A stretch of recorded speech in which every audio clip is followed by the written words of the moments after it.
The girl trained under her mentor's supervision, focusing on her magic. Summoning crimson flames, she commanded the fire to destroy her supposed opponents and formed a dense fireball, which she launched forward, feeling the heat from the spell course through her hands. The girl's name was Celestine. The mentor watched her closely, assessing her energy control, and noted that she had shown remarkable progress, especially considering the early stage of her training. Osako Satoshi, who had just turned 40, was considered one of the best players of the VRRPG Swords and Wizards. In the game world, he went by the name of the Great Sage Zealous, also known as Merlin, and was part of the strongest team preparing for the final test. Before the decisive battle was over, they had only one step left to take to finally bring the long campaign to an end and achieve a well-deserved victory over their last enemy.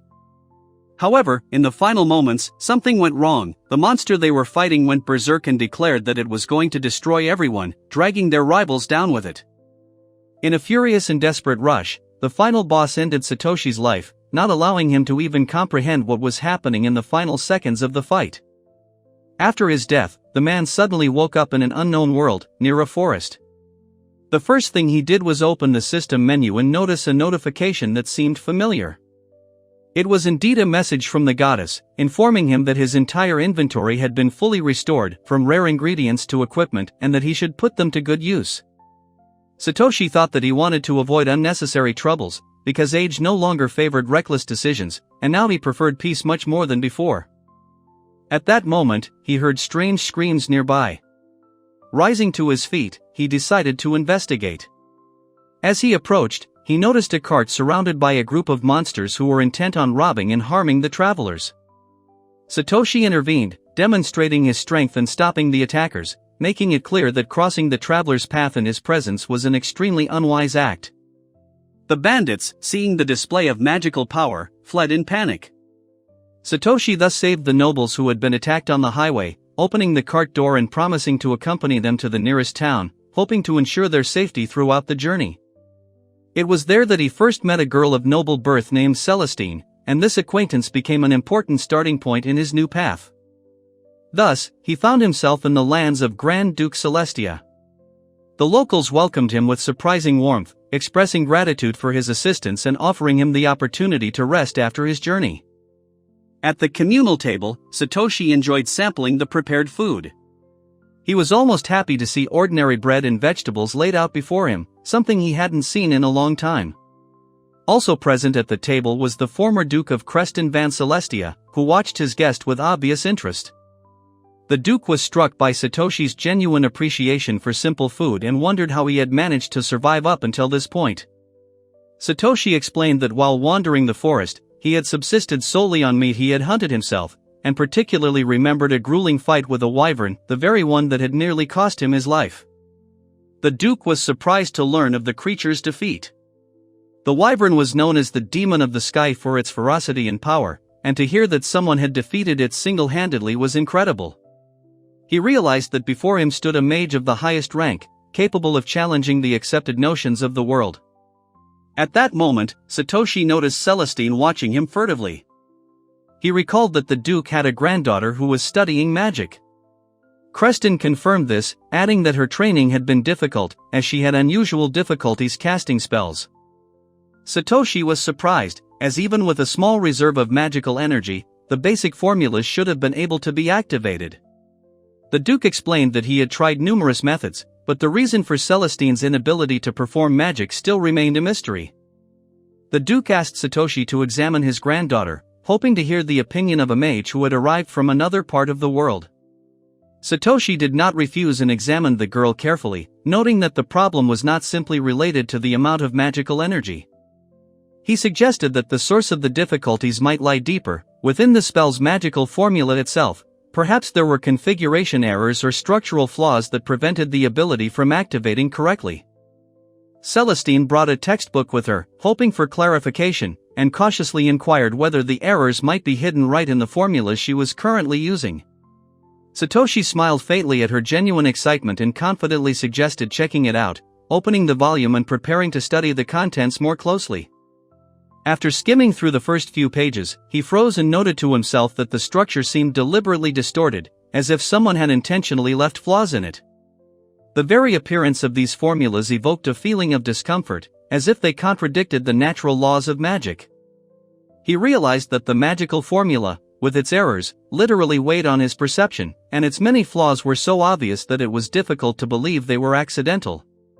The Duke and Celestine were genuinely shocked by this assessment, the first time they had heard such a harsh opinion of the book. Satoshi explained that if the caster's magical power reached the prescribed threshold, the formula could still work. But those with insufficient reserves would face insurmountable difficulties. In other words, this magic was designed in such a way that it was not usable by everyone.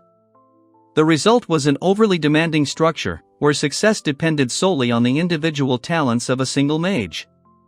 Using such a book as a training manual for beginners was simply wrong, and sometimes even dangerous. The Duke paused, realizing he'd never considered a flaw in the formulas themselves. However, this man had recognized the problem almost instantly, which only underscored his experience. Celestine timidly asked if she could learn this magic, and Satoshi replied that it was entirely possible if the useless elements were removed from the formula. The Duke asked him to personally oversee the correction, and Celestine, a little hesitantly, asked him to make magic easier to master. Satoshi was surprised by their unexpected persistence, as they looked at him with genuine hope. The girl, however, was not going to back down. She sincerely wanted to master magic and was determined to do everything in her power, so she turned to him with a request to help her achieve this goal. After a short pause, Satoshi agreed and decided to try to rework the formulas so that they would become more accessible for study and practice. After this, he set to work, deftly and confidently removing unnecessary and erroneous elements from the book. He noted to himself which passages needed to be removed, which needed to be rewritten, and which were completely unsuitable for beginners, gradually restoring the original form of the magic. Celestine watched this process with reverent attention, barely holding her breath. After a while, Satoshi finished, checking every line, and suggested she try the new spell right then. The girl was surprised, saw the corrected formula, and realized that it was indeed a torch spell. He explained that he had transformed it into a simplified form of basic magic, adjusting the mana consumption so that the caster required less effort and the missing energy could be replenished from the environment. The Duke was surprised, hearing of such a method for the first time. Satoshi clarified that natural magical energy is present everywhere and can be transformed into a flow, nourishing a mage. The Duke admitted he didn't fully understand this, but was struck by the very concept of such an approach. Satoshi told Celestine that if she continued to study the updated book, she would gradually learn to control her magical energy. The girl nodded eagerly, and he added that with enough practice, she would be able to use magic without reading formulas. Then she opened the book and chose the first spell she came across to test. She decided to try out the torch spell, which was now adapted for easy learning and allowed her to feel the principles of controlling fire energy. She succeeded on the first try, a small flame lit in her palm. She could barely contain her emotions and hurried to tell her grandfather that she had succeeded in using magic. The Duke was genuinely shocked and happy for his granddaughter. Satoshi smiled, noting that the flame was minimal in size, about the size of a candle, which was quite natural for the first successful use of a spell. Celestine was delighted. She couldn't have dreamed that the day would come when she could create magic with her own hands, and she felt confidence growing within her. Full of enthusiasm, she rushed to find Masuku, eager to show him her success. She conjured the torch again, but the flame in her hand suddenly went out, as if something was missing to maintain a stable flame. Returning to Satoshi, she said the fire wasn't staying steady. He calmly explained that she simply needed to fuel the spell with her own energy, and then the flame would remain active for as long as needed. Satoshi explained that controlling a smooth and continuous flow of magical energy required a high degree of concentration, so the girl had to be careful and attentive. Celestine attempted to follow his advice, but overdid it, directing too much mana, causing the spell to instantly spiral out of control. The Duke, watching his granddaughter's first successes, could barely contain his emotions. The long-awaited moment when she finally could use magic seemed a true miracle to him. While Satoshi insisted that this was no reason for tears, the Duke opened up and admitted that Tina was an illegitimate child, the daughter of his son and a servant, which in itself complicated her situation. He explained that her two older brothers, the legitimate heirs, ignored her existence, and her inability to use magic made her situation even more difficult. For a long time, the girl felt like an outcast, both at home and at the academy, where she constantly became lost and withdrawn. Now, after so much suffering, hope had opened up for her for the first time, and the Duke was sincerely grateful to Satoshi. The Duke, having gathered his wits, offered Satoshi the chance to remain as Tina's mentor, at least for the remaining 2 months before her return to the academy. This offer came as a surprise even to the sage himself. He hadn't expected to hear such a request so soon. The Duke added that he wished to thank Satoshi not only for teaching him but also for saving their family from bandits on the highway. He promised that, as a nobleman, he was ready to fulfill any wish he wished as a reward.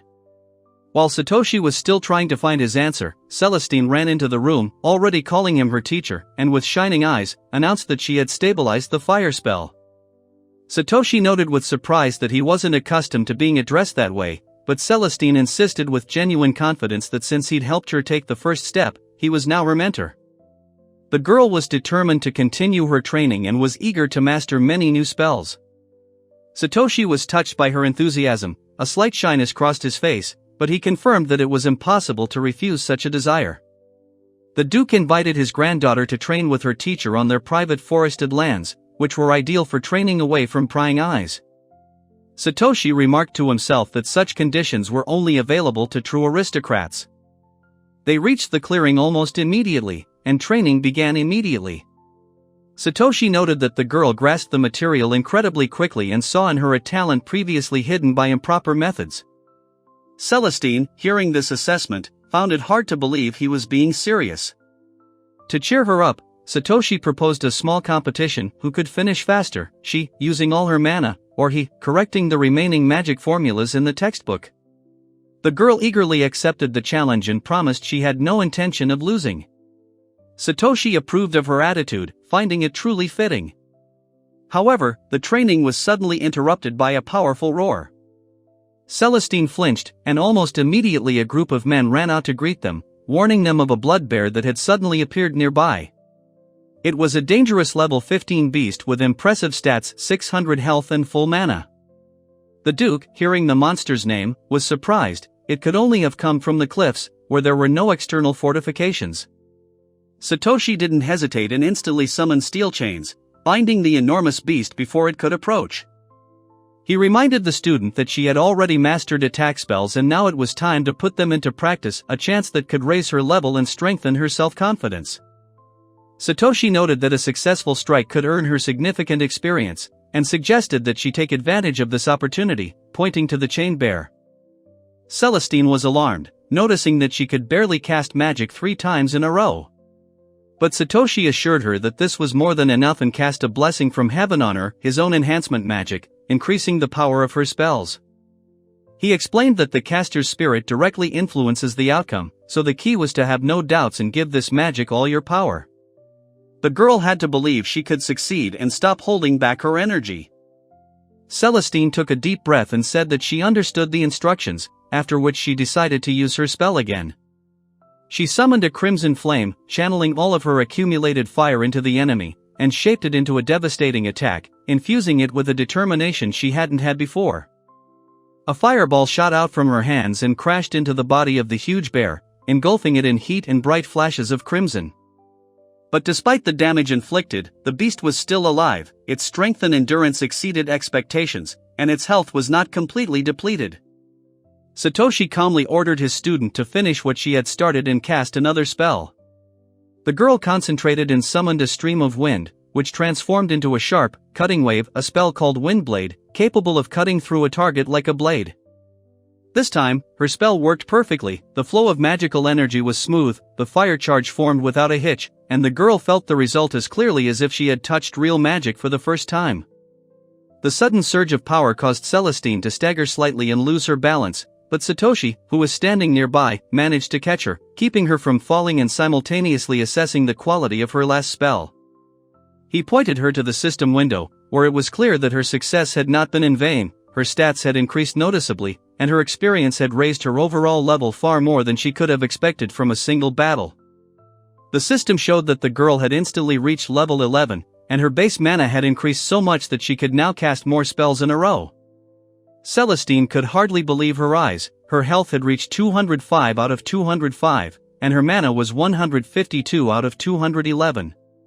Satoshi explained that such a rapid increase was due to the fact that her opponent was significantly stronger than her.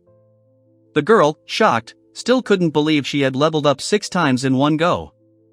Celestine reflected on how she'd managed to defeat a powerful monster, using magic she'd previously been unable to use. She struggled to find the words, recalling her previous failures, when Satoshi gently stroked her head, recognizing her true progress. The Duke, watching the scene unfold, couldn't contain his emotions. His granddaughter, incapable of magic for so many years, was finally able to do what she'd long dreamed of. He couldn't hide his pride and joy for her. But the series of trials did not end with victory over the bear. Fate had another shock in store for them. A huge monster landed right above their territory, disturbing the peace. A wyvern appeared before them, and everyone nearby was so terrified that they immediately fled in panic. Satoshi, shielding Celestine, peered at the creature's silhouette, wondering if this wyvern was a survivor of the pack he'd recently dispatched. The threat was clear, and its murderous intent was almost palpable. He noted to himself that such an obsessive thirst for battle made life too intense, and that being a human who attracted the attention of monsters could be extremely burdensome at times. Without a moment to waste, Satoshi immediately entered the fray. He activated his dark crow wings, allowing him to maneuver swiftly and attack his opponent with unexpected speed. Celestine watched her teacher's every move with great amazement, amazed at how naturally he handled high-level techniques. She watched intently as he fought the enormous monster with confidence and ease, admiring the grace with which he controlled his magic and body movements. Satoshi prepared the final blow, assessing the changes in the wyvern's behavior and choosing the most vulnerable moment to attack. Before making his final attack, he mentally noted that he had no personal animosity towards the monster, but he couldn't stand stubborn creatures that continued to attack despite the obvious difference in strength. With one precise and powerful blow, he completely crushed the wyvern, ending the fight single-handedly, without support and without the slightest hesitation. The Duke and his 2 subordinates, who arrived a little later, were shocked by what they saw. They could hardly believe that a human had managed to single-handedly defeat such a monster. Such power, they said, far exceeded the limits of ordinary magic. Celestine couldn't take her eyes off him, pondering the sheer potential of someone capable of such feats in both magic and close combat. In her opinion, such people were like living legends. Satoshi, jokingly remarking that he'd encountered a wyvern again, recalled his recent dinner. Celestine, overcome with curiosity, asked about his level. He inquired why she needed this information, but the girl admitted she genuinely needed to know. 2 men nearby began arguing about the training required to achieve such strength, and who was stronger, Satoshi or Mr. Delsasis. Celestine suggested that the teacher could surely defeat even a dragon, and that his rank must be incredibly high, perhaps around 500. Satoshi refuted this, but considered the possible consequences of revealing the truth. He opened his status and considered, frankly, his current level was several times higher than he'd guessed. The system showed level 1879, his health was almost 9 million, and his mana reserves were over 17 million. He mastered sage magic, alchemy, blacksmithing, medicine, sword and spear skills, hand-to-hand combat, hunting, assassin skills, cooking, farming, food processing, item crafting, and an endless hyperspace inventory. All of these skills were maxed out, and he himself barely realized how far beyond the bounds of reasonable power he was. After all this had happened, Satoshi was led to the residence's finest guest room, a spacious, meticulously appointed space reserved for the most distinguished guests. He was assured that he could feel free to use everything there, as he had fully and unequivocally earned the honor of being in such a room. The butler approached him with impeccable manners and politely apologized for the inconvenience. He introduced himself as Dandis and explained that he was solely responsible for his guests' comfort, so if Satoshi needed anything, from food to a change of clothes, he could call on him at any time. Dandis added that dinner time was approaching and asked if his guest would like to freshen up before eating. Satoshi was a little surprised to hear about a bathroom, not expecting such luxury. The butler confirmed that there was indeed one and politely offered to show him the way. Satoshi remarked that such attention was practically a blessing after a long day. The butler led him to the bathroom, asking along the way if Satoshi was familiar with the rules of bathing in such conditions. He assured him he knew perfectly well, as hot water was the best way to relieve fatigue after a battle. Dandis pointed to the door, informed him that towels had already been prepared, and wished his guest a peaceful, unhurried relaxation. Satoshi thanked him for his attention. Undressing and plunging into the water, he instantly felt his entire body relax. He noted that a good bath can prolong life and wash away accumulated heaviness. It had been so long since he'd been able to indulge in proper rest that the pleasure now seemed almost unearthly. However, he had only taken a few steps into the water when he noticed someone was already in the pool. Celestine, unwittingly, had gotten there first, and the situation had become extremely awkward. At this time, the maid, not realizing what had happened inside, approached the door and asked him about the situation. She asked if Satoshi realized that Ms. Celestine was currently in the bathroom, and if there had been some mistake in the room assignments. The system biobar once again reminded us of Osako Satoshi, a 40-year-old man, one of the top players of the VR RPG Swords and Wizards, bearing the title of the Great Sage Zealous, also known as Merlin. He once became one of the game's strongest players, but died due to a system glitch during the final boss battle. He was reincarnated in another world thanks to the goddess, retaining all the characteristics of his game character. Soon after arriving, he saved a group of aristocrats from a bandit attack, earning their gratitude. This is how he met Celestine, a budding mage who was offered to appoint him as her personal mentor, since only he could understand her problem and help her take the first step. Morning dawned in Grand Duke Celestia's residence. In Celestine's room, a maid informed the girl that another lesson with Lord Zealous would soon begin, so she needed to freshen up. If she didn't calm down after yesterday's incident, it might arouse further suspicion. Celestine confessed to Masuk that she felt incredibly awkward. The girl said she was so embarrassed she was afraid to meet the teacher's gaze. A vague memory of their chance encounter in the bathroom haunted her, and she felt herself blushing just thinking about it. Masuka tried to calm her down, advising her to act as confident as possible so no one would suspect her nervousness. Celestine said she'd try. At that moment, there was a knock on the door. It was Satoshi, who announced his arrival. Opening the door, he announced that he had come to start the lesson and wanted to know if the girl was ready for training. He inquired about her condition, wanting to make sure she could concentrate.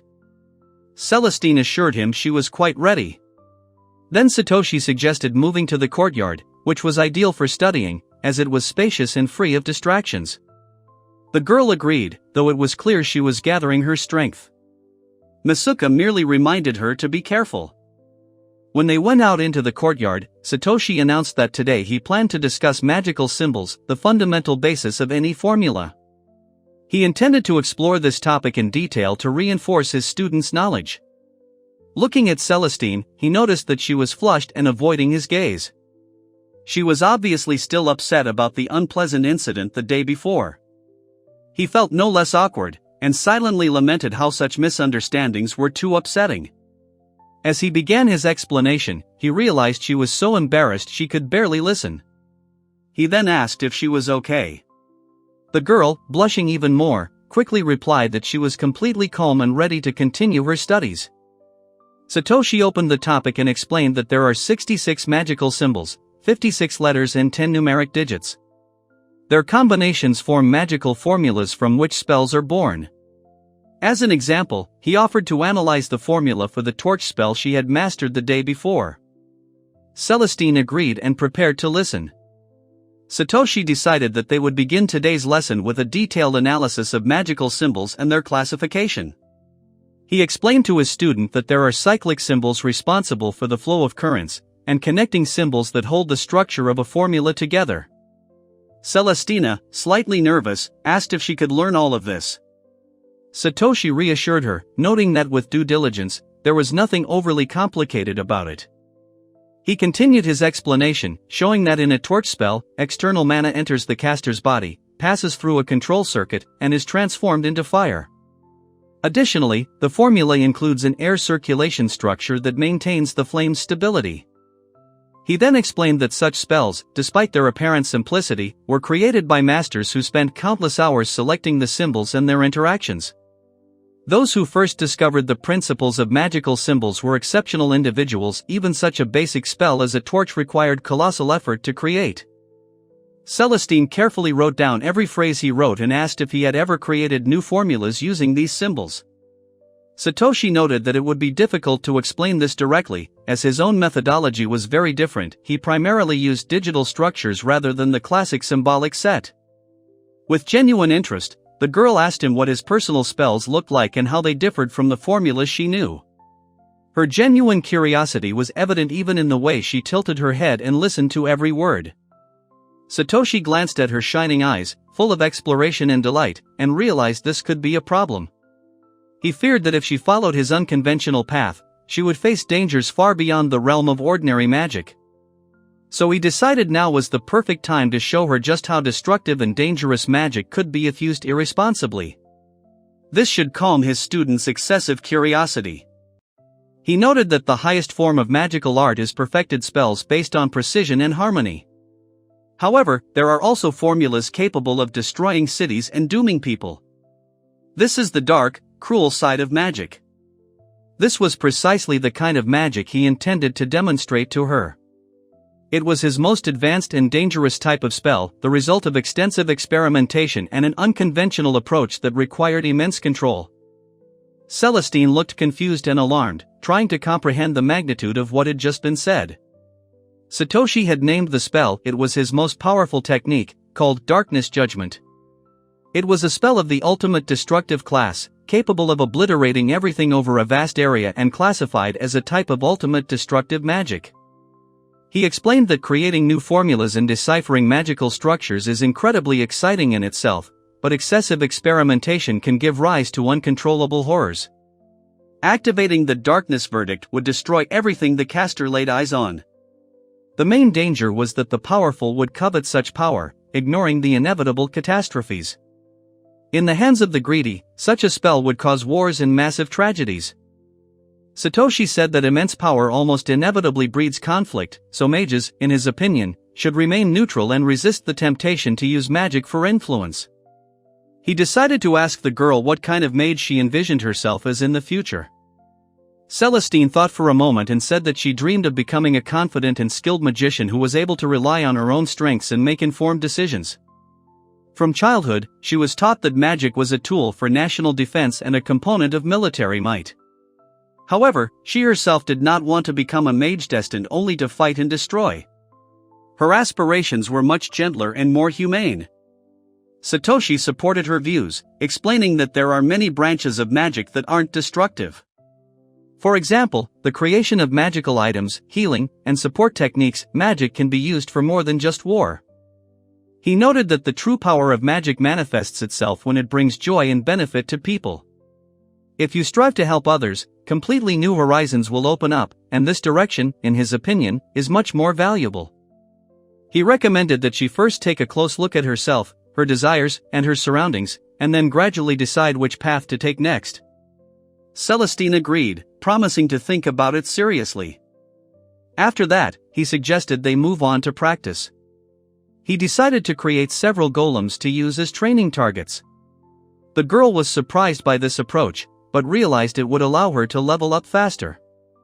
She reflected on how her mentor was capable of incredibly powerful magic, yet remained a human whose power hadn't clouded his judgment. She observed him and concluded that a true mage must keep their own power under control and accept the consequences of their actions. Only by maintaining neutrality and preserving balance in the world can one become the mage one aspires to be. Celestine sincerely admired her mentor, realizing that she was in the presence of a man of extraordinary caliber. She hung on his every word and, deep down, dreamed of one day approaching his mastery, becoming a mage who could inspire the same respect and confidence in those around her. Satoshi, noticing her dreaming expression, turned and looked closely at the student. He realized she was clearly lost in her own thoughts, immersed in contemplation, and was slightly surprised by her lack of concentration. The girl, catching his gaze, quickly pretended nothing unusual was happening. They began practicing, and the Duke soon joined them, eager to witness his granddaughter's progress firsthand. He remarked that watching her grow with his own eyes was a true joy. Satoshi had already prepared the training field and warned his student that, although the golems were weak, she must remain focused under no circumstances, otherwise even the slightest mistake could lead to injury. He created several level 3 mud golems. Satoshi explained that once the situation reached close combat, the chances of survival dropped dramatically, and the only way to survive was to constantly move, manage your mana, and not allow yourself to freeze. Celestine nodded confidently, signaling her readiness. After that, she entered the battle, focusing entirely on her opponents. She attempted to simultaneously control the movements of all the created golems, a new challenge for her. She felt a surge of determination, wanting to prove she could handle the task on her own. She reflected that until recently, she had been unable to participate in such training and had merely observed her classmates' activities from the sidelines. Now, however, the situation had changed. She herself stood on the front lines of battle, like a true mage, and it inspired her. However, she got carried away and overlooked the enemy's restoration. One of the golems suddenly attacked her from behind. The girl noticed with surprise that the creatures she had previously destroyed had risen again, fully restored to their original form. She realized the battle had been far more difficult than she'd imagined. Satoshi watched her and remarked that it was now important to see how the student handled this situation. He said it was moments like these that truly demonstrated a student's level of preparation. Collecting her thoughts, Celestine ordered herself not to panic, not to let her guard down, and to trust her own magic completely. She activated the enhancement, strengthening the flow of energy in her body. After which she immediately went on the attack, striking the nearest golem, trying to prevent it from fully recovering. Then, almost without a pause, she used the next spell, a stream of water, directing it precisely into the center of the compact group of golems. The spell proved effective. It destroyed all the opponents on the field, pinning them down at once with the force of the water's pressure. She couldn't hide her joy and relief, realizing that the result had exceeded her own expectations. The realization that she had succeeded filled her with pride. The girl hurried to inform the teacher that all the golems had been destroyed. However, Satoshi noted that she had become too confident of victory without fully verifying the situation. A moment later, something grabbed her leg and pulled her down. As she fell, she turned around and saw with horror that one of the golems, contrary to expectations, had reformed and was attacking her. Satoshi confirmed her guess. It was the very golem she'd missed. He snapped his fingers, instantly dispelling the creature, and reminded his student not to relax until she was certain of the final outcome of the fight. Celestine looked upset at having made such a mistake, as she had genuinely hoped to avoid being surrounded. Satoshi helped her up, noting that her performance was more than respectable for her first full-scale practical battle. He pointed out that she had initially rushed forward without a plan, too engrossed in her training. He then handed her a towel so she could wipe away the dirt. He asked if she had truly been so excited to participate in the practical training. The girl admitted that at the academy, she had only observed training sessions because she couldn't use magic and therefore her peers looked down on her. Satoshi said that despite everything, she had taken a step forward and done better than she thought. The girl replied that she still had a long way to go. The Duke praised his granddaughter, and Satoshi himself thought that her long journey had in fact already begun, and she was moving along it with much more confidence than she imagined. Satoshi noted to himself that just recently this girl had merely observed others training, unable to participate, but now she had managed to go through the entire fight and even take the initiative. He estimated that at this rate of growth, in about a month she would be able to make significant progress and strengthen her mage skills. He beckoned her over and, coming closer, gently patted her head as an encouragement. He then informed her that if she managed to reach level 30 and raise at least 3 skills to level 13 over the next few months, he would reward her with one of his personal spells. He thought that would be a good goal. Celestine's joy was so genuine that she could barely contain her emotions. It seemed incredible to her that such a chance existed. She inquired about the spell, but Satoshi merely remarked that its harmless nature concealed far greater benefits than might be expected, and that her curiosity would be a great motivator. The girl enthusiastically declared that, if this were the case, she would truly become his student and pledge to do everything in her power to fulfill the stated conditions. She saw the teacher's promise as a chance to prove her worth to herself and her family. Satoshi reminded her that she needed to clean up and change first, as she was quite dirty from her workout. He noted that she was visibly nervous, which only added to her awkwardness. Celestine blushed and quickly apologized, realizing she wasn't looking her best. She ran to her maid to help her tidy up. Meanwhile, the Duke asked Satoshi what spell he was going to show her.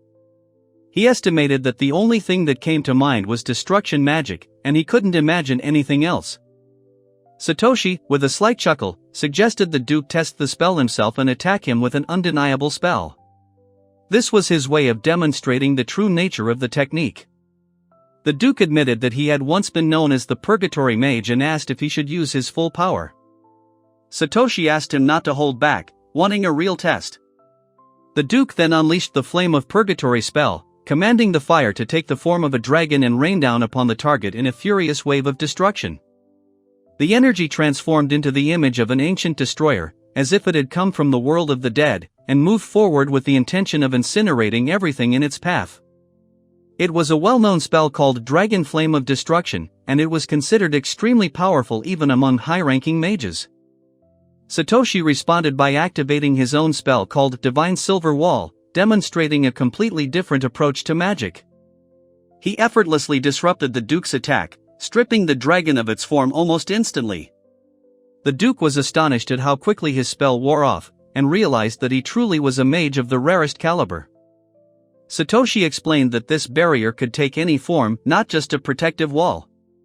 In this case, the technique took the form of a sword and pierced the dragon, destroying the fiery essence.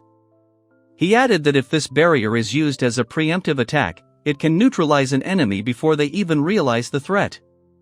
It's a versatile spell that combines defense and offense. In his opinion, if Celestine could master this technique, ordinary mages would simply be unable to resist it. The Duke, amazed by what he saw, noted that the invisible blade attack looked frighteningly effective. Satoshi agreed, against inexperienced mages, the effect would be practically absolute. The Duke pondered aloud what nickname they would give Celestine when she grew up. Satoshi thought along with him, trying to imagine a suitable name. He believed the nickname shouldn't be intimidating, but rather sweet and appropriate to her personality. He began to consider various options, from a prospector mage to a deity mage, but none of them seemed suitable or harmonious. Each option sounded either too pompous or too strange. He noted that with such a ridiculous nickname, the girl would be too embarrassed to leave the bed, and that the responsibility of choosing a name was great. The Duke agreed to try something else, and by then, Celestine had already changed, returned to her studies, and declared that she would do everything in her power to prove her worth. Later, Satoshi brought the magic crystals to the city to sell them. The appraiser was astonished by the size of the trophies. Among them were 200 ordinary goblin crystals, 100 high goblin crystals, 15 goblin mage crystals, and one from the Goblin King. She could hardly believe her eyes, doubting whether the man who had managed to acquire all this was sober. Satoshi calmly replied that everything was fine and as it should be, since the shop specialized in magical items, meaning buying crystals was a common occurrence. He wondered why the saleswoman was so wary and asked why. The girl then sharply asked where he'd stolen such trophies. Satoshi merely noted that the accusation was harsh, since he'd obtained all the crystals himself. However, the saleswoman didn't believe a word he said and insisted that a newbie in a gray cloak couldn't have obtained such a quantity of crystals. In her view, such a story was simply impossible, and she assumed he was a common swindler. At that moment, the shop manager entered the room and inquired why her employee was arguing so loudly with a customer. The woman's name was Belladonna, and she ran a magical goods store. She was surprised to see such a commotion on a business day. The saleswoman explained that the stranger was trying to sell stolen magical crystals. Belladonna looked wearily at Kuti, as the girl's name was, and asked if she was once again mistaking her client for a thief. Kuti defended herself by saying that the man was wearing a gray cloak and claimed to have come straight from the Great Forest. Belladonna, however, looked Satoshi over carefully and said he was most likely telling the truth.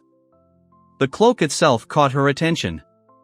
It was worn, but it looked unusual, and Belladonna declared that it was the first time she'd seen clothing made from the legendary material. In her opinion, such a thing couldn't have belonged to a random traveler. Satoshi didn't understand what she meant, since from his perspective, it was just a dirty, worn-out cloak. Belladonna merely sighed, deciding not to explain any further, and apologized for the employee's abrupt behavior. Then she asked Kuti to quickly prepare payment for the goods. The girl reluctantly agreed. The sale ultimately took place, and Satoshi left the shop with a heavy sack of coins. He noted that the situation was unexpected. He was almost accused of everything imaginable, but the outcome was more than profitable. The total amount was 1,198,000 gold, which seemed like an instant transition from rags to riches. Meanwhile, Kuti asked the owner if she was sure it was worth buying such quantities from a stranger. She added that the man had introduced himself as a mage in the employ of Lord Creston, but she thought that was a lie. Belladonna paled, feeling a tremor, and grabbed Kuti by the shoulders, asking if she really wanted to get into a conflict with such a man. She admitted that as soon as she saw him, a chill ran down her spine, and the strength in her arms seemed to weaken. In her opinion, this mage possessed incredible power. Kuti, however, insisted he looked like an ordinary vagabond. Belladonna explained that appearances were deceiving. She pointed to the cloak and said it was made from the skin of the legendary hippopotamus, a material that couldn't be dyed gray. And if the cloak was gray, it meant the owner was artificially concealing their power, deliberately appearing inconspicuous. Such a person was dangerous precisely because they didn't reveal their true nature. According to Belladonna, such a mage could kill an opponent in an instant, and Kuti should be glad he ignored her suspicions. The girl, stunned, asked where the Duke could have found such a dangerous mage. Meanwhile, Satoshi wandered the streets in high spirits, enjoying a leisurely stroll. He bought himself some shashlik snacks and remarked that they tasted simply wonderful. He was pleased that he could finally afford proper food. However, he soon noticed someone following him. He assessed the situation and realized there were 3 observers. Then he confirmed to himself 4. Deciding not to take any action for now, he simply continued walking, listening intently to the footsteps behind him. But at that moment, he was called out. To his surprise, a trio of small children appeared before him. The boldest of them timidly announced that he had an interesting item and tried to attract Satoshi's attention. The children asked for some meat. Satoshi said he would give it to them, but he didn't want the children to develop a habit of begging for food from passers-by. He noted that he would be embarrassed in front of their parents. However, the children admitted that they lived in an orphanage and had no parents. They also asked for meat for their sisters who remained at home. Satoshi wondered if the adults might misunderstand where the children got so much food and assume they stole it, which would create problems. So he insisted the children bring him to the orphanage to explain to the adults that the food had been donated voluntarily. The children were upset, asking why he needed to go. But Satoshi was determined that it was necessary. He also said that all was not well in the city, and that they would be safer with adults. One of the boys grabbed his cloak and declared that all the locals were kind and honest, and that Satoshi was too suspicious. But the mage remained adamant and suggested they leave before the food got cold. On the way, they explained that the orphanage received direct support from the Lord, and Satoshi realized they were talking about Lord Creston's son. As they approached the building, one of the children noticed that some people had appeared in front of the entrance again. The same boy explained that the Lord's son, a person of importance, was standing there. Satoshi realized that he was facing Lord Creston's grandson and Celestine's brother. The young man had just been talking to a girl from the orphanage, but she, clearly irritated, told him that she had already refused him and was asking him to leave. The future lord, named Zweit, was clearly irritated and had no intention of leaving, insisting on his own way. He assured the girl that she was obliged to be his chosen one and that her stay in the orphanage had dragged on so long that it no longer served any purpose. His gaze betrayed the confidence of a man accustomed to getting what he wanted.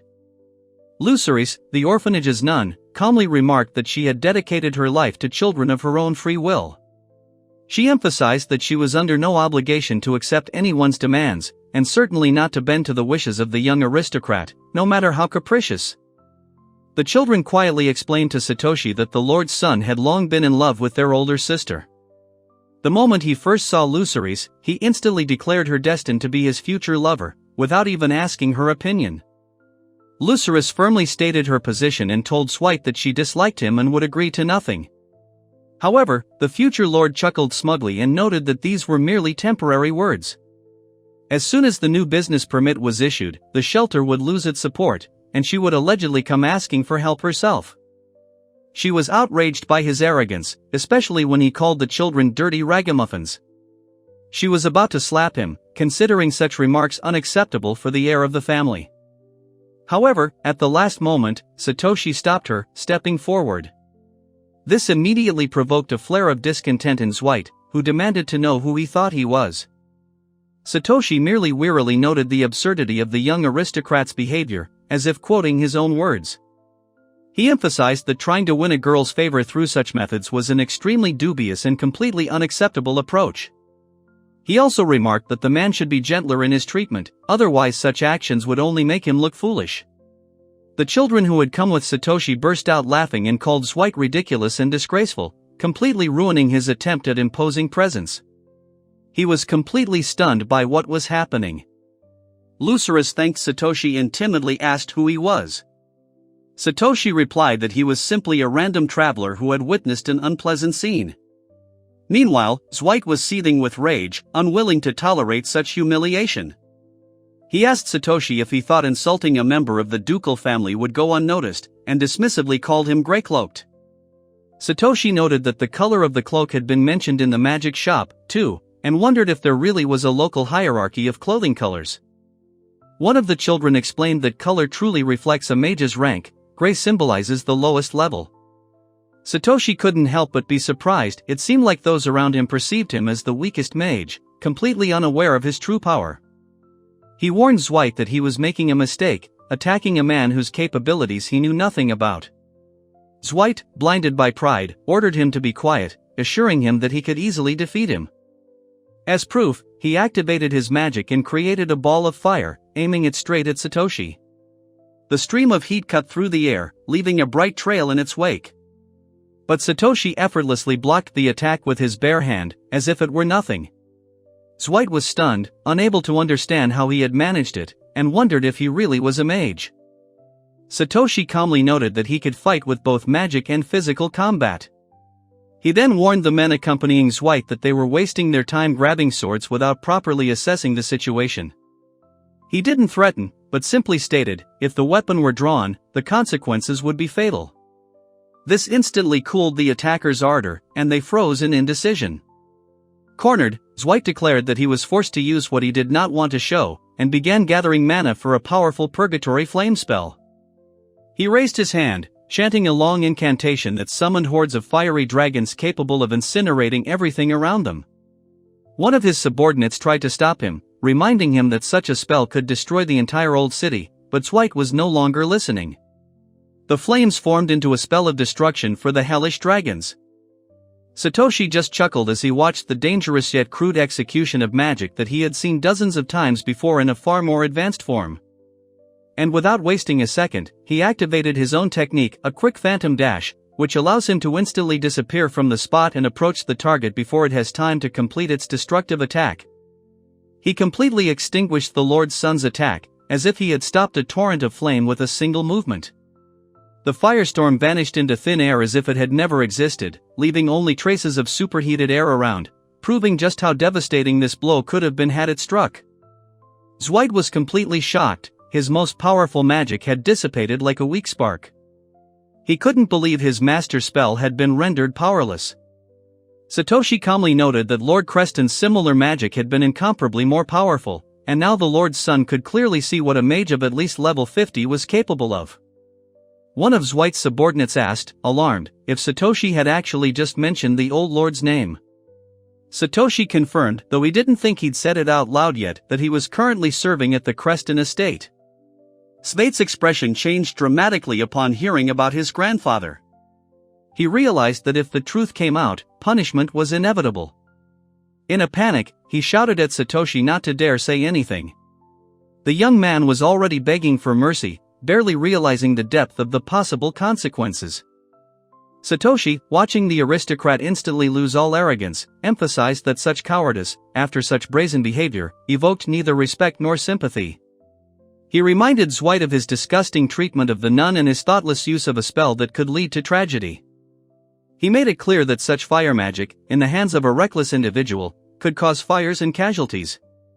It was especially unacceptable that such behavior should come from a member of the ducal family, who were supposed to be a model of prudence. He also noted that every person must be held accountable for their actions, regardless of title or position. Otherwise, there can be no respect for authority. His words were the last straw. Two of Dwight's subordinates jumped up in fear and ran away without looking back. Dwight rushed after them, indignant at being left alone. Satoshi merely shook his head, admitting how difficult it was to deal with such people. A girl who witnessed the incident was shocked that magic of that level could be deflected with bare hands. One of the children admiringly declared Satoshi to be incredibly strong. He replied that they were exaggerating and asked the girl if anyone had been hurt. She assured him that everyone was safe. Satoshi noted with relief that this was the most important thing. He also added that he wouldn't want such a sweet girl to get burned. The girl blushed deeply, embarrassedly denying her beauty, considering herself a perfectly ordinary person. The children laughed and began teasing Satoshi, implying that he was acting like a womanizer. He didn't understand what they meant and claimed he'd only stated the obvious. The children continued to joke, claiming he probably had a crush on their older sister. The girl was outraged by their language, and Satoshi wondered where the children had come up with such words. They then headed to the church's backyard. The girl explained that this place would be suitable for their purpose. Satoshi surveyed the area, dropped to the ground, and activated Gaia's control magic. The girl watched in amazement as the neglected land was transformed in just a few seconds. Powerful magic dug up the dense soil, turning the plot into a full-fledged vegetable garden. Satoshi explained that vegetables and medicinal herbs could now be grown there. This would allow the church to generate additional income and ease its financial burden. The girl admitted she didn't know how to repay him for such a contribution, but he said he didn't need anything. One of the children immediately declared that Satoshi was probably doing all this to impress their sister and called him a pervert. Satoshi sternly clarified that the children would be responsible for tending the garden. He wanted to make sure they understood their part of the job. The girl expressed interest in the seed he handed over and asked what kind of plant it was. Satoshi replied that it was mandrake, a valuable ingredient in Eastern medicine. The girl was surprised, realizing the rarity of such an ingredient. Because of its properties, the church would soon earn a second nickname, the Church of Scream, but that's another story. Meanwhile, Celestine continued her training. Satoshi once again created a golem challenge for her. This time, she handled the threat with confidence, demonstrating noticeable progress and destroying the final golem. Satoshi praised her, noting that at her current level, she could easily handle such opponents. He wondered if he could soon offer her a real-life test of her abilities against real monsters. Dwight, hiding behind the curtain of his window, watched his younger sister's training. At that moment, the Duke approached him and remarked that perhaps it was still too early for real combat. However, Celestine confidently countered, claiming that her peers were already fighting weak monsters, while she was lagging far behind. Dwight barely recognized his sister. He marveled at how she had achieved such great results in such a short time and how she, previously considered incapable of magic, had grown so rapidly. Previously, she couldn't use magic at all, which is why her classmates mocked her in every class. Even he, her own brother, was always ahead of her and thought she was always left behind. Celestine cried often, looking depressed and withdrawn, and he was used to seeing her only like this, quiet and sad. But now, what was happening before his eyes seemed completely unbelievable. Celestine smiled at her teacher and timidly announced that she wanted to try again. Seeing the genuine smile, Svate could hardly believe that this was truly his younger sister, who had previously barely been able to look up. He realized this growth was the work of one man, a mage known as Zealous. He controlled numerous golems as if they were small toys. Dwight tried to imagine the amount of magical power required to control such constructs simultaneously. A maid approached him from behind and noticed that he looked extremely intrigued. Dwight jumped, not expecting her presence, and asked how she had even gotten there. The maid pointed out that he seemed to hate Master Zealous, didn't he? Dwight replied that he wasn't interested in his personality, but in deep and advanced magic. The maid calmly explained that Zealous himself didn't consider himself anything exceptional. He didn't even view mages below his level as rivals. And he didn't directly control all the golems. He creates a limited number of command golems capable of issuing basic commands to others. He replenishes his magical power through crystals, and constructs formulas so effectively that he can form an entire magical army. According to her, he is a true monster in terms of strength. Dwight recalled how Zealous had stopped his spell with his bare hands. Next to such a mage, he looked not even like an inexperienced youth, but like an insignificant speck of dust. He admitted he hadn't imagined such frighteningly gifted individuals among wizards. He realized how little he knew about real magic. The maid agreed and said he himself needed to train hard. Then Dwight suddenly asked her how old she was, since she looked completely unchanged. He noted that it was only now that he realized how strange her constant youthful expression was. Mitka flushed with indignation and sharply ordered him never to ask the woman such questions again. Zvate was frightened and hastily apologized. He thought that this world really was full of dangerous people, and it was better to keep his mouth shut. After the conversation, he went to see Satoshi. As soon as he saw him, he fell to his knees and begged him to accept him as his apprentice. He wanted Zealous to train him as he had Celestine. Satoshi was completely surprised by this turn of events and thought the young man had changed dramatically. After all, he had thought of him as an ordinary, arrogant heir. He asked him what had prompted such a sudden decision. Dwight explained that he had been at level 50 for a long time, but upon seeing the vast gap between himself and Zealous, he realized his own insignificance. He wanted to rise higher and stop treading water. Dwight added that he dreams of leaving his name in history and becoming so strong that he is rightfully considered a hero. Satoshi noted that strength alone doesn't make a person a hero. If a strong person lacks support, they easily become a loner, ridiculed. He asked if Dwight was afraid of falling into that very role. Spade asked if it was wrong to want to surpass one's own grandfather in magic. He had ambitions, too. Satoshi said that everyone has the right to choose their own path. But a true hero must understand what they're fighting for. It sounds trite, but there's no other way. In the end, he agreed. He reminded me that he was only a temporary tutor, and 1 or 2 students didn't make much difference to him. But he warned that an irresponsible approach to training would only lead to stagnation. Everything depended on Dwight himself. He wouldn't be able to constantly guide him and save him in every situation. Dwight confirmed he was ready to work. He simply wanted to get things moving. Then Satoshi said he would begin full-fledged training battles with Celestine the following day. Dwight clarified that he was talking about those golems. Satoshi nodded and added that he needed to stop chanting spells out loud, otherwise all his progress would be wasted. Dwight was genuinely delighted and, filled with fervent inspiration, declared this a wonderful opportunity.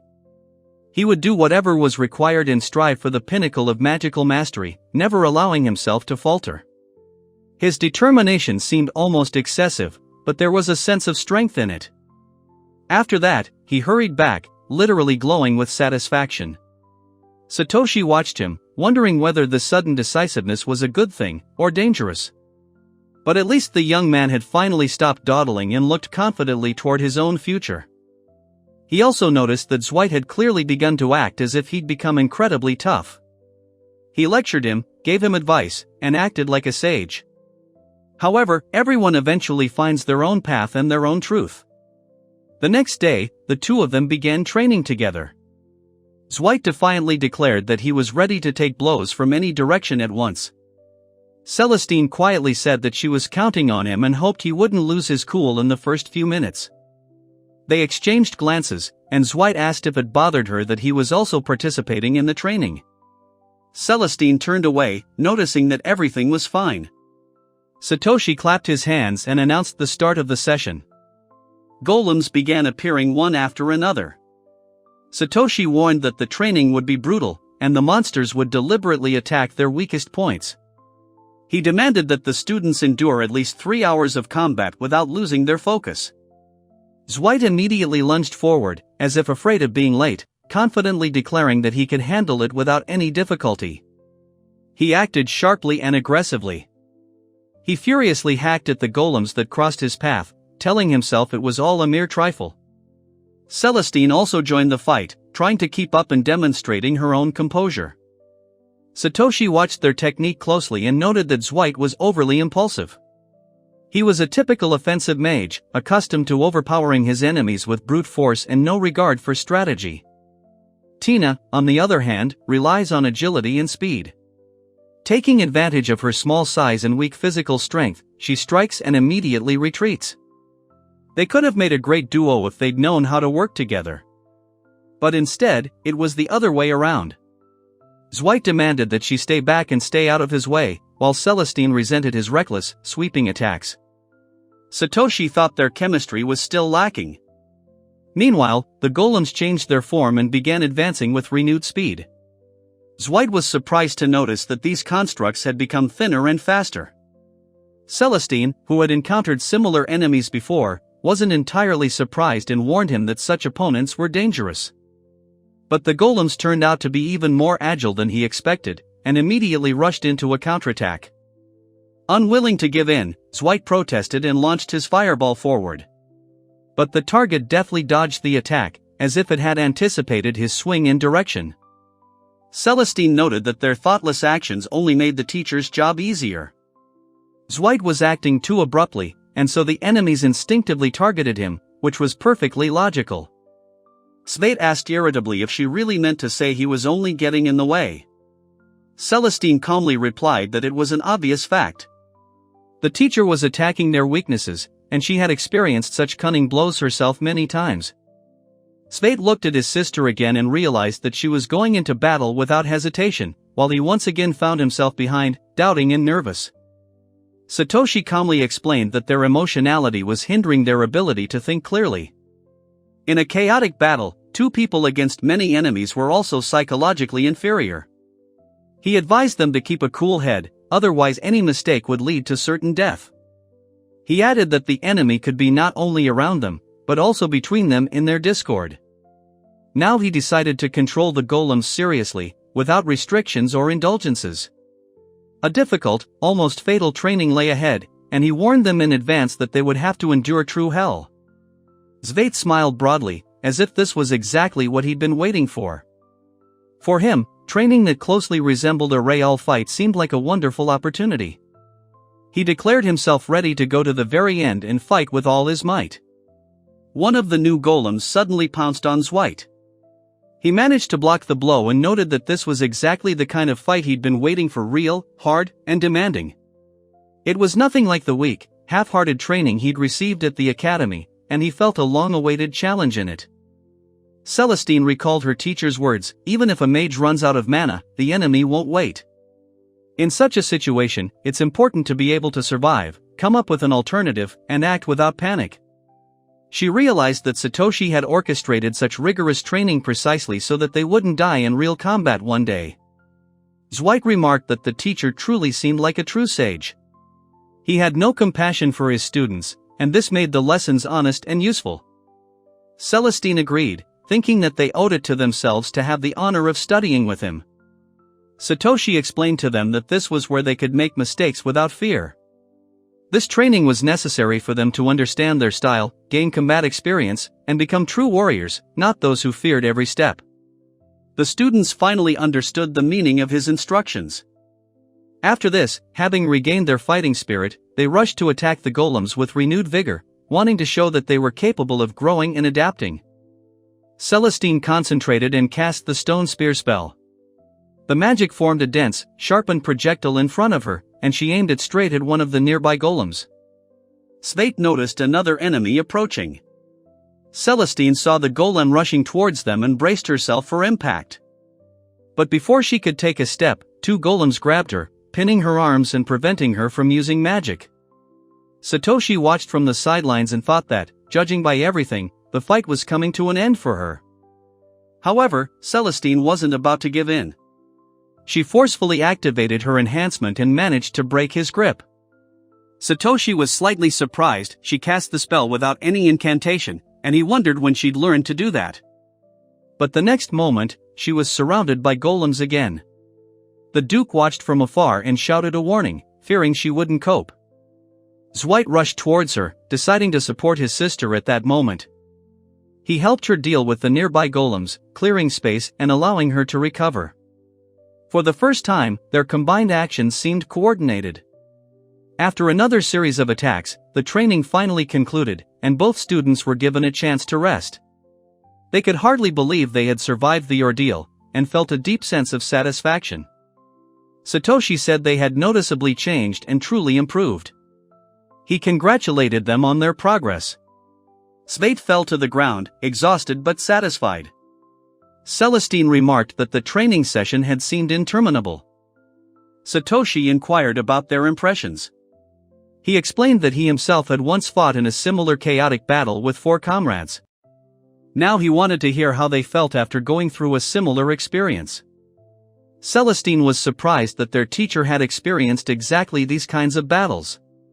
Dwight was astonished. He thought the training was brutal by accident, but compared to the academy, this felt like real war.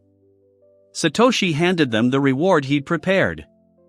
It turned out to be a mana potion, made from the mandrakes now grown in the garden behind the church. He noted that these plants reproduce incredibly quickly.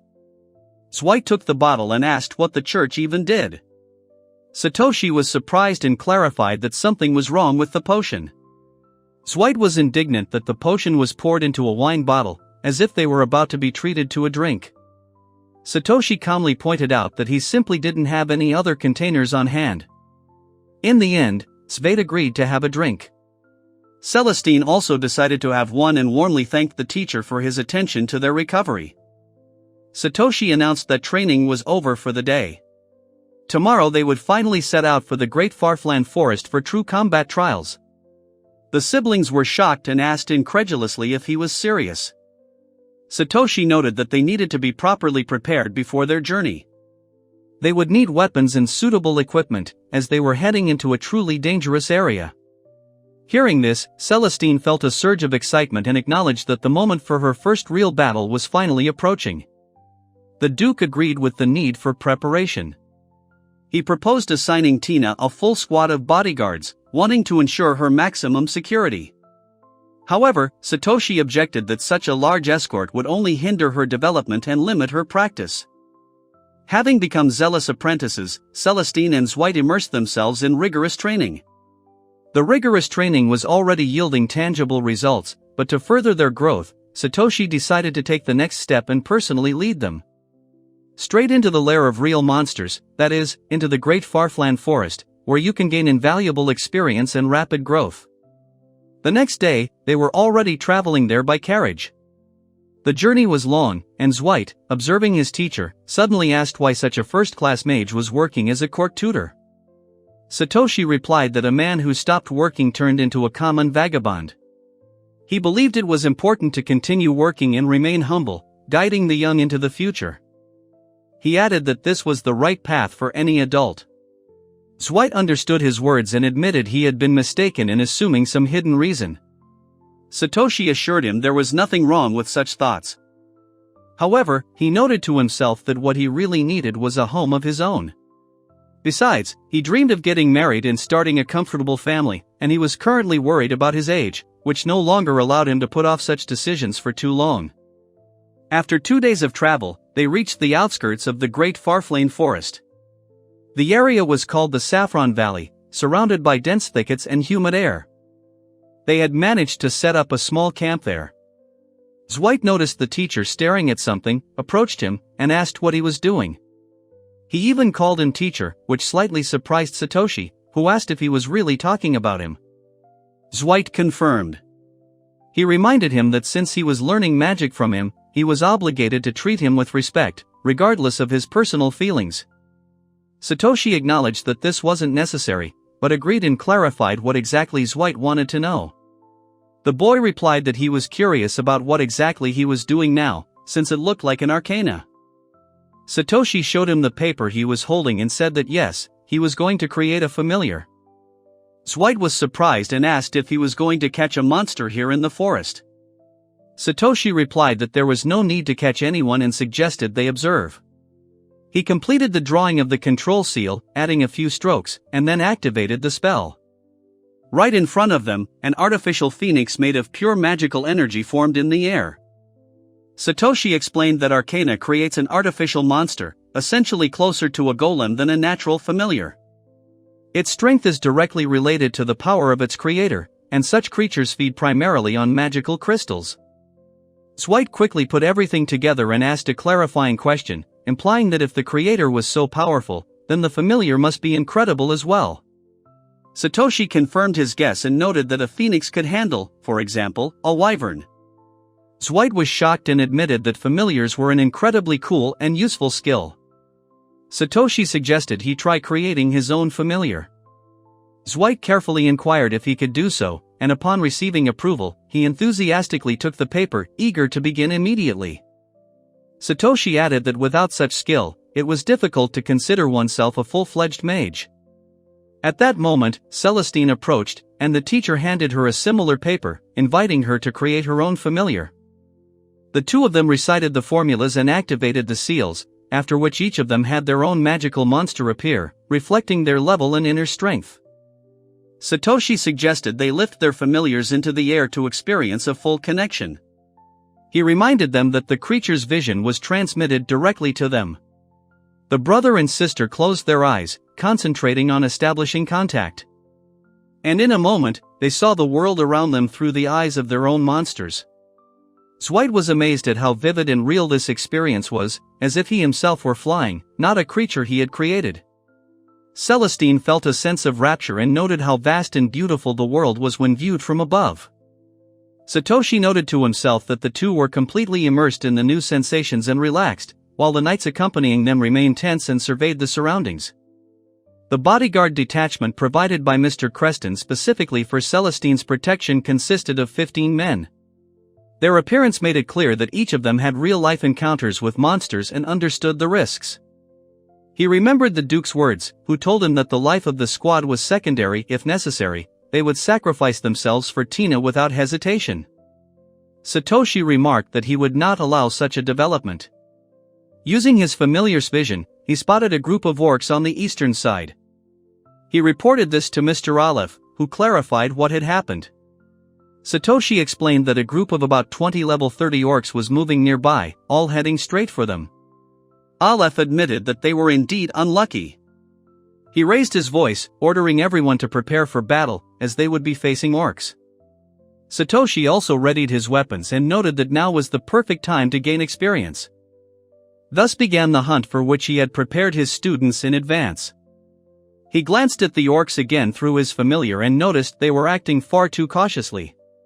Despite their brutish appearance, they weren't moving mindlessly, but were biding their time.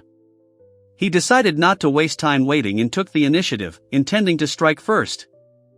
He prepared an arrow, cast an air spell, and released it, signaling the start of the battle. The knights were given the order to draw their swords and go on the offensive, and they immediately rushed forward in a united formation. A real combat clash began, in which both Dwight and Celestine took part, trying to act as they had been taught in training. They were already demonstrating coherence and confidence, and their contribution to the battle was noticeable. Celestine managed to defeat the first monster and felt proud of her own progress. She remembered that she hadn't even known how to use magic before and couldn't imagine one day becoming an independent battle mage. But it was too early to relax. The enemies continued to advance. Dwight slashed deftly with his sword and noted that these orcs moved too slowly. Even their previous opponents, the mud golems, had been faster. Aleph, observing their actions, acknowledged that Zealous' students were showing significant progress. The training had indeed yielded tangible results. However, he reminded them that they were now engaged in a real battle, risking their lives. Any mistake could be their last, so they needed to stay focused and avoid unnecessary risks. Celestine carefully surveyed the battlefield and asked her brother where their teacher was. Dwight replied that he had no idea, assuming he was probably somewhere nearby, slaying enemies. But he was distracted for only a second and didn't notice the monster sneaking up behind him, and only Celestine's warning saved him from being struck. However, one of the monsters was suddenly finished off by someone else before they could react. An arrow was stuck in the monster's body, and Dwight wondered where it could have come from in this clearing. But Celestine spotted a figure in the tree and pointed her brother in the direction. Satoshi sat on a branch and, having taken an advantageous position, methodically fired at the orcs from above. At that moment, Aleph turned to the Lord's Son and warned that a new group of orcs was moving towards them, and enemies were beginning to surround them from all sides. Satoshi also assessed the situation, put away his bow and easily jumped down from the tree, moving into close combat, armed with his short knife. Sveit was amazed to see how precise his movements were, and the incredible speed with which he destroyed every enemy he encountered, without even showing signs of fatigue. To him, it was truly impressive. Aleph ordered his men to finish off all the weakened orcs, emphasizing that Master Zealous would deal with those still capable of resistance. But Dwight, too, was unwilling to stand aside and declared that he would fight. He said that he was not going to give in to the teacher and wanted to prove his own strength. After some time, the battle was completely over and all the orcs were destroyed. The bodyguard squad discussed the past battle, sharing their impressions and results. One of the knights said he'd managed to level up. Another confirmed that he'd also advanced. A third remarked that the battle had been truly challenging. Dwight sat next to his sister and announced that he'd reached level 59, up from 52. Celestine, hearing this, said she was now level 32, which seemed incredible to her, as she'd only been at level 16 before. She thought that at level 59, she was already capable of challenging dangerous monsters and that one day, she, too, would become that strong. Satoshi sat at a distance, observing both students. He noted that their true training was only just beginning. He saw them waste no time in opening their magic books, even at this late hour, and was pleased with their determination. He even wondered how much they would change in just 1 week. Sveit, for his part, thought that the path of learning was only just beginning. He would pass all the tests and one day rise to the level of his teacher. But suddenly Satoshi noticed several more monster silhouettes in the forest. Unlike before, he now looked wary and even frightened. Celestine and Dwight approached and asked why he screamed and turned pale. They decided the teacher had seen something truly dangerous. Satoshi said the enemy was already approaching them. Celestine became alarmed and asked if it was really such a monster that even he feared it. Satoshi explained that the danger here was different. It was a pack of crazy primates. A commotion arose in the clearing. The knights whispered among themselves, wondering if these were the very same ones. Satoshi explained that these primates had a strange quirk. For some unknown reason, they were attracted to men, or more precisely, their butts, which they considered their harem. He said everyone needed to leave immediately, before it was too late. The men, panicked, declared that they didn't want such a disgrace and wanted to get away immediately. Celestine asked if these creatures were truly attracted to men's butts and, turning to her brother, tried to clarify what that meant. Dwight waved her off and told her not to even bother asking. He didn't want to explain anything or go into details. While they were discussing the strange preferences of the crazy primates, they had already reached their camp, approaching from all sides and making characteristic screeching sounds. The primates stopped and stared at the men with openly amorous, even passionate, eyes. The entire group instantly recognized the danger and exchanged glances for just a second, then they ran away in panic, screaming that they needed to escape immediately, or they would definitely be in trouble. The great forest of Farflan was a demonic realm, dense thickets, fog, constantly shifting paths, and a multitude of monsters that had lived there for decades. It was a true danger zone, where every step could lead to an encounter with yet another monster. The Duke's squad reported that the previous orcs had been completely destroyed and they could continue on their way. Their primary task was to protect Lady Celestine. Satoshi warned his students that, starting from this section of the forest, the monsters would become much stronger and more aggressive, so they needed to remain vigilant. As they delved deeper into the thicket, they encountered a level 124 chimera, a massive, vicious creature with 3 heads, whose stats were impressive: 2846 health and 3527 mana. Satoshi calmly declared it was just a chimera. The Duke's warriors, horrified, shouted for everyone to retreat, realizing their strength was no match for such a monster. But Satoshi didn't even flinch. He summoned his dark chains and easily entangled the monster, pinning it to the ground as if it were not a giant monster, but an ordinary beast. Dwight asked, frightened, what he was even doing. Satoshi calmly replied that everything was fine as long as the chimera was restrained, they had a chance to defeat it, and they'd better hurry. Dwight nervously asked if she wouldn't attack back. Satoshi said she would, but not for long. If they tried hard enough, they'd finish her off. He warned that the chains wouldn't last long, and if they hesitated, the chimera would attack first. The knights did not understand what he was planning, and one of them shouted out what he had done and why he was throwing them under such threat. But there was no time to discuss it. The chains began to crack, and the squad immediately went on the attack. They surrounded the chimera, trying to cut through its thick hide. Someone yelled that they needed to cut as quickly as possible, otherwise the chains would fall off prematurely. However, the chimera didn't wait, it broke the chains itself. The knights fled in terror, realizing that the difference in levels made the battle mortally dangerous. They begged Lord Zealous to save them, knowing that otherwise it would be the end. At that moment, Dwight looked at his sister, and she understood him without words. She activated the enhancement, and her body was enveloped in a glow of magical energy. Dwight noted that their teacher was stubborn, but that was exactly what he wanted from them. Dwight launched his fireball, and Celestine sent an air slash at the chimera to reduce its maneuverability. After this, the brother shouted to his sister to move to a safe distance. Then he cast Volcano, a powerful attack spell that caused the ground beneath the creature to erupt in fire and magma. One of the army's commanders ordered everyone to press the monster to the end and finish it off while it was weakened. Satoshi assessed their efforts and admitted that it was a very good start. Ultimately, the chimera fell. The soldiers fighting nearby were in shock.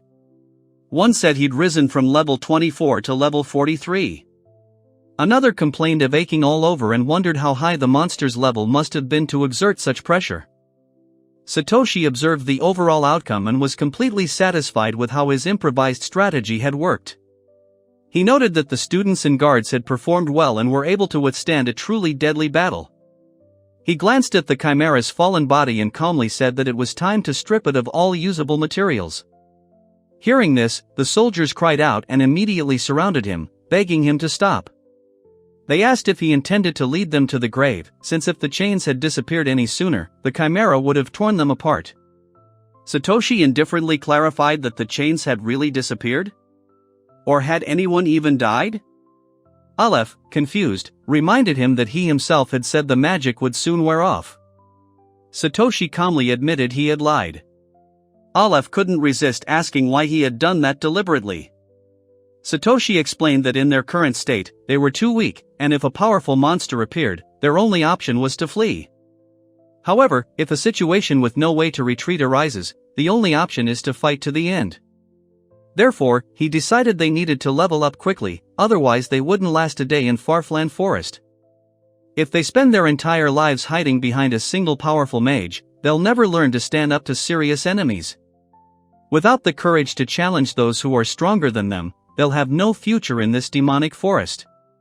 Aleph paused and realized Satoshi had acted for their own good.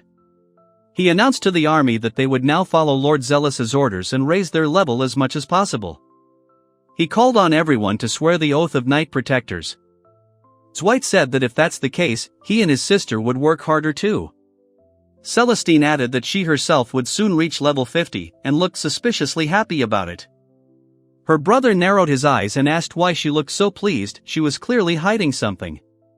Celestine turned away and declared she wasn't happy at all.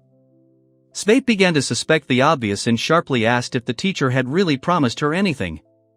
The girl muttered that he hadn't promised her anything at all. He hadn't said he'd teach her any special magic, until she realized she'd let it slip. Svate stared at her, as if trying to pierce her with his gaze, and asked again, "Magic, you say?" Celestine groaned, called herself a fool, and tried to avoid the conversation, but her brother had already grabbed her by the head and demanded the immediate truth, what the conditions were, what was promised, and why only to her. Tina had to spill the beans. Upon learning the truth, Svate flushed and rushed to the teacher. He declared he understood everything and wanted to know why Celestine was getting all the bonuses. After all, he was a student too and had a right to a reward. He reminded her that the teacher had promised her magic of his own making. Satoshi calmly asked what had infuriated him so. Dwight said he possessed the family's secret magic, but his sister didn't have any special spells. So he decided to teach her the family technique, and in exchange, the teacher would teach him her own magic. Satoshi replied that if Celestine fulfilled the conditions, he would teach her brother the same. Svate beamed and suddenly became more cheerful. He slapped his sister on the back and said that since the stakes had risen, she needed to boost her stats and skills. They would be giving it their all. Celestine muttered that she wasn't thrilled. He asked, surprised, what she was angry about. Satoshi watched them from the sidelines and noted that the brother and sister had become much closer. Joint battles and training had brought them closer together than any family conversation. At that moment, a worried young man ran up to him and reported disturbing news from the front lines. Satoshi clarified what had happened. The young man said that a whole horde of trolls was heading their way. The horde had indeed reached their line, but thanks to a timely warning, everyone had time to prepare. The commander gave the order not to confront a frontal assault, but to strike the trolls from the flanks. Dwight activated his magic and summoned a massive fireball. Aleph shouted the right moment and ordered them to strike at the creature's Achilles heel, their weak point. Celestine was also not far behind and used the spell Water Dash to disrupt the enemy's aim and reduce their speed. One of the soldiers shouted that they would finish off the weakened troll, but they needed support. Hearing this, Celestine increased the power of her magic, using the enhancement. But suddenly, something unpredictable happened. A huge creature descended on the troll from above and began devouring him alive. It was a level 204 wildworm with 1023 health and 313 mana, a monster far more dangerous than anyone present. The scouts reported to Satoshi that the unknown creature was a wildworm that devoured trolls whole. But Satoshi wasn't surprised and sternly ordered everyone to remain silent and motionless. These worms locate their prey solely by sound, and any movement could be fatal. He himself mentally noted that the situation was far worse than it seemed at first glance. The knights were completely exhausted after the battle with the chimera and were now barely able to stand. If one such worm had emerged to the surface, then an entire pack was surely hiding underground, and these creatures usually hunt in groups. The knights, visibly trembling, asked him if they had even the slightest chance of defeating such a huge creature and what they should do now that there was no escape route. Satoshi stepped forward without hesitation, standing before the entire army. His voice was firm. They no longer had a choice. If they didn't defeat the monster now, none of them would leave alive. So he would take the fight himself. A sigh of hope swept through the knights' ranks. He raised his hand, preparing to cast a spell, and briefly considered that the monsters in this part of the forest were consistently around 200 or 300 levels. For Svate and the others, such enemies were simply too much to handle. But for him, they were just another routine. He activated his sonic bomb spell. The powerful explosion literally tore the worm into pieces, its fleshy remains scattering across the clearing. But it was too early to rejoice. The ground around trembled, and several more equally enormous worms emerged from beneath the roots, moving straight toward their camp. Satoshi calmly drew his sword and without hesitation activated his next technique, Thunder Bullet. The sword flared with electrical energy, and he hurled a bolt of lightning at the second worm. The lightning bolt struck several more monsters, but despite the damage, they were still combat ready. These creatures were far more resilient than orcs or golems. Then Satoshi switched to close combat. He jumped forward and rushed straight into the jaws of the monsters, simultaneously activating the next skill. He activated a power enchantment that strengthened his body and weapons. His sword glowed brightly, and each strike left deep cuts in the worms' carapaces. Thus, destroying them one by one, he single-handedly finished off the entire flock. When the last worm collapsed, a deafening silence descended on the forest. He calmly said that the time had come to harvest their materials, shells, jellies, essences. All of these are extremely valuable on the market. The knights he'd left far behind stood in complete stupor. Then their stupor gave way to rapture. They raised their swords and began praising Lord Zealous. Some shouted that they'd seen his lightning bolts pierce worms with a single swing, while others claimed he was woven from the storm itself. One of the knights approached Satoshi and nervously told him that food had disappeared from their camp. The second asked if those worms had managed to devour their supplies, and what should they do now? Help from the city wouldn't arrive for 4 days. Satoshi, without batting an eyelid, replied that there was no point in panicking. They were in a wild forest, where no one would bring them food on a silver tray. So they would have to forage for themselves. He said he himself had once lived in similar conditions and survived by hunting, cooking, and gathering herbs. So now they, too, must awaken the same instincts. He added that the law here was extremely simple: find and kill. If they didn't kill the monster would kill them. There was no room for sentimentality in the forest. Celestine asked, alarmed, why he looked so pleased. Svate, disgusted, told him he shouldn't say he enjoyed such brutality. Satoshi assured them he wasn't at all pleased that they were going through the same hardships he once endured. But it was hard to tell from his face. Svate merely muttered that the teacher had completely lost it. 2 more days passed. During this time, the knights had become so accustomed to the harsh conditions that they had learned to find prey, hunt, and even fight monsters without panic. One of the knights suddenly shouted that he'd spotted a meat orc, a rare and extremely dangerous monster. He rushed forward, shouting that they must take it down first, or it would slaughter everyone in its path. Celestine sat to the side and quietly said she was afraid. She didn't recognize these people. It was as if they had turned berserker. Satoshi calmly explained that they had adapted to this vast forest. The rule of survival applies here: the strong live, the weak die. Civilized people simply can't withstand such conditions. Zweit, like his sister, was not at all thrilled. He said it all looked out of place, like the knights had broken loose. Satoshi chuckled and said that now they would all share a common fate in the forest. One of the knights informed his captain that the kidnappers had dropped a piece of dried meat.